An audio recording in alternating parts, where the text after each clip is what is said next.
মিষ্টি, হ্যাঁ মিষ্টি। জি বাবা বলেন। এটা নাও। বাবা এটা কি? ডিভোর্স লেটার তোমার হাজবেন্ড পাঠিয়েছে, সই করে দাও। আর হ্যাঁ শোনো, সই করার আগে আরেকবার ভালো করে ভেবে নিও। বাবা আমি অনেক ভেবেচিন্তেই বলছি, আমি এই সংসার আর করতে চাই না। শোনো বৃষ্টি, মেয়েদের একবার যদি কলঙ্ক হয়ে যায় তাহলে সেই মেয়ে কিন্তু সারা জীবন কলঙ্কিত থাকে। ছেলেরা 10 ঘর ভাঙতে পারে, মেয়েরা কিন্তু একটি ঘরও ভাঙতে পারে না। আমি তোমাকে শেষবারের মতো বলছি, ভালো করে ভেবে চিনতে তারপরে সিদ্ধান্ত নাও। শোনো, সংসার কিন্তু এত সহজ ব্যাপার নয় বৃষ্টি, এটা কিন্তু একদিনের খেলা নয়, সারা জীবনের জন্য তোমার এই সিদ্ধান্ত। বৃষ্টি, অনেক কষ্ট করে কিন্তু আমি তোমাকে লালন পালন করেছি। তোমার চিন্তা করতে হবে, তুমি এখন আবেগের বশবর্তী হয়ে, জিদের বশবর্তী হয়ে যেই সিদ্ধান্ত নিতে যাচ্ছ সেটা ভবিষ্যতে তোমার জন্য ভালো হবে কিনা আরেকবার তুমি ভেবে দেখো। আমি তোমার বাবা হয়ে আমার যেইটুকু দায়িত্ব সেইটুকু আমি পালন করলাম। দেখো বাবা, আমি আর নিতে পারছি না প্রতিনিয়ত এত ঝগড়া ঝামেলা, এর থেকে ভালো বিচ্ছেদ হয়ে যাওয়া। আমি আর চাই না এই সংসারটা হোক। তোমাকে আমি কি করে বুঝাবো? স্বামী স্ত্রীর মধ্যে তো ঝগড়াঝাটি হবেই, সংসারের মধ্যে টুকিটাকি ঝগড়া হয়েই থাকে, তাই বলে কিন্তু ডিভোর্সের সিদ্ধান্ত আসতে পারে না। আচ্ছা তুমি একটাবার চিন্তা করে দেখো তো, তোমার মায়ের সাথে কিন্তু আমার প্রায় কিন্তু ঝগড়া লাগতো, তাই বলে কিন্তু আমরা কোনো ডিভোর্সের সিদ্ধান্তে যাইনি। তোমার মা এখন নেই, মারা গেছে, আল্লাহ তাকে ব্যস্ত নসিব করুক। আমরা খুব সুখী ছিলাম।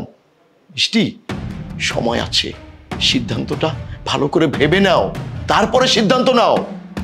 হ্যাঁ এই তো, এসো এসো, তোমারই কমতি ছিল। তোমরা 2 ভাই বোন, তোমাদেরকে নিয়ে আমার গর্ব করতে হয়। হ্যাঁ আমি একজন গর্বিত বাবা, তোমাদের 2 ভাই বোনকে নিয়ে আমি খুব সুখী আছি। হ্যাঁ মিষ্টি, এই যে তোমার ভাই, তোমার ভাইও কিন্তু তার স্ত্রীকে ডিভোর্স দিয়েছে। জিজ্ঞেস করো তো তোমার ভাই কি সুখী আছে কিনা, জিজ্ঞেস করো। মিষ্টি, আমি তোর বড় ভাই, আজকে আমি তোকে বলতেছি প্লিজ ডিভোর্সের সিদ্ধান্তে যাস না। এটা যে কতটা বাজে জিনিস এটা আমি জানি। সামান্য সংসারের খুঁটিনাটি ঝগড়া লাগতো বলে আমি তোর ভাবিকে ডিভোর্স দিয়ে দিছি। আর আজকে আমি তার গ্যাপটা সম্পূর্ণভাবে ফিল করি, কিন্তু কিছু করার নাই। আমি তো তাকে আর নিয়ে আসতে পারবো না। আর যদি আমি তাকে আবার নিয়েও আসি, এই সমাজ যে আমাকে কলঙ্কিত করছে সেটা কিন্তু আজীবন থেকে যাবে। একটা কথা বলি, তোর মাথায় এখন যেগুলো ঘুরপাক খাচ্ছে না, এগুলো একটা সময় আমার মাথায়ও ঘুরপাক খাইছে।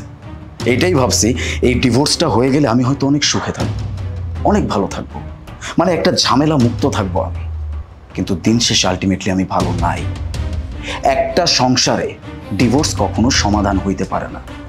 ঝামেলা হতেই পারে, ঝগড়া হতেই পারে, তাই বলে সেটার সমাধান কখনো ডিভোর্স না, না বিচ্ছেদ না। উপরওয়ালা আমাদের প্রত্যেকটা মানুষের জুরি করে পাঠাইছে। হ্যাঁ, আমরা চাইলেই জন্ম, মৃত্যু আর এই বিয়ে, এই 3টা জিনিস কখনো খণ্ডাইতে পারবো না। উপরওয়ালা আমাদের যার সাথে লিখে রাখছে তার সাথেই হবে, দিন শেষে আমাদের তার সাথেই থাকতে হবে। এই কথাটা মানতে হবে, এই কথাটা বুঝতে হবে।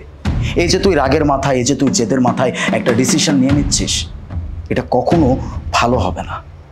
আমি বলতেছি তোকে, দয়া করে তোর কাছে হাত জোর করে বলতেছি, তোর ভাই যেই জীবনটা এখন সাফার করতেছে এটা তুই করিস না।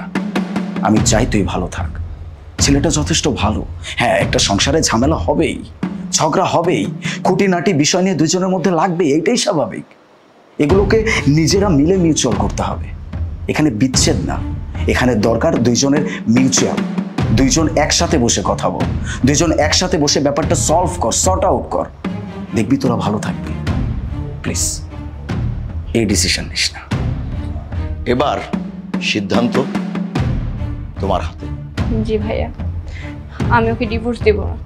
আমি আমার ভুলটা বুঝতে পেরেছি, আমাকে তোমরা ক্ষমা করে দাও। আমি অনেক বড় একটা ভুল করতে যাচ্ছি। দেব, দেব, আমি জানতাম যে আমার মেয়েকে বুঝালে আমার মেয়ে বুঝবে। আমার ছেলেকে তো আমি বুঝাতে পারিনি, কিন্তু আমার মেয়েটা ঠিকই বুঝেছে। দাও আসলে কি জানো, এটা কিন্তু কোনো ডিভোর্স পেপার না, এটা জাস্ট একটা স্টাম্প। আমি তোমার ভাইয়ের সাথে প্ল্যান করে, আমরা দুই বাপ বেটা বুদ্ধি করে এই নাটকটা সাজিয়েছিলাম। তোমার ভাই এটাই বলেছে যে এই প্ল্যান ছাড়া ওকে শুধরানো যাবে না। শেষ পর্যন্ত তোমার ভাইয়ের কথাই সত্যি হলো। আর শোনো দীপ, দেখো বাতিল যদি দুটো এক জায়গায় থাকে না, টুকুটুকি লাগে। শুধু খালি এই দায়িত্ব আমার মেয়ের নয়, এই দায়িত্ব কিন্তু তোমারও। তুমি যেমন আমার মেয়েকে বুঝবে, আমার মেয়েও তোমাকে বুঝতে হবে। স্বামী স্ত্রী দুজনের একমত হলে সেই সংসারে কখনো অশান্তি হয় না। দীপ, তোমার কাছে ছোট্ট একটা রিকোয়েস্ট। আমার বোনটা একটু জেদি, একটু রাগী, ওকে একটু সামলে নিও। দেখবো তোমরা দুজন অনেক ভালো থাকতে পারো। জীবনে আমি অনেক বড় একটা ভুল করছি, সেই ভুলটার মাসুল আমি আজীবন দিতেছি। আমি চাই না আমার বোন এমন কোনো ভুল করুক যেটার মাসুল তারও দিতে হয়। তোমাদের দুইজনের কাছে আমি হাত জোর করে বলতেছি, দয়া করে তোমরা এমন কোনো ডিসিশন নিও না যেটার জন্য তোমাদের দুজনের জীবন নষ্ট হয়ে যায়। জি ভাইয়া, আপনি একদম ঠিক কথা বলেছেন। আসলে আমি একটু রাগি মাইন্ডের, তো হুট করে রাগ করে কী যেন বলে ফেলেছি। আপনি বাবা, আপনি আমাদেরকে ক্ষমা করবেন, আর আমাদের জন্য দোয়া করবেন যেন আমরা সারাটা জীবন একসঙ্গে থাকতে পারি। অবশ্যই দোয়া করবো, কেন দোয়া করবো না। আর সব থেকে বড় কথা, কি রে তুই এখনো দাঁড়ায় আছিস কেন?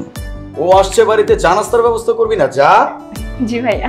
দেখ, বসো বাবা, বসো।